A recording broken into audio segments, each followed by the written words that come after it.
Ikaw talaga. O sige, dahan lang. Sige, umupo ka muna.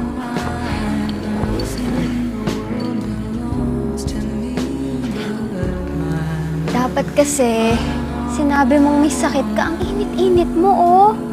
Sana hindi na natin pinilit umalis. Pwede mo naman kasi sa akin sabihin, di ba? Pwede naman tayo mag-cancel. Ano bang gagawin mo kung wala ako? Grabe, ang init mo. Okay ba yan? Init pa din?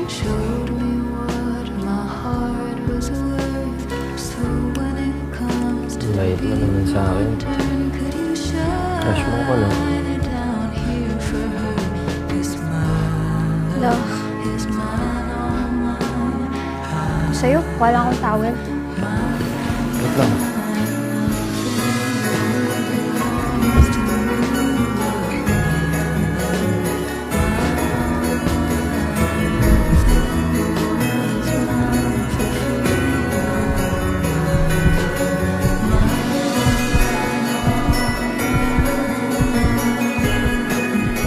Paano kung crush din kita?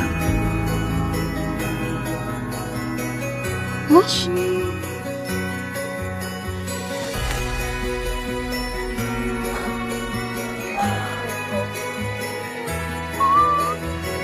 Crush mo ako, no?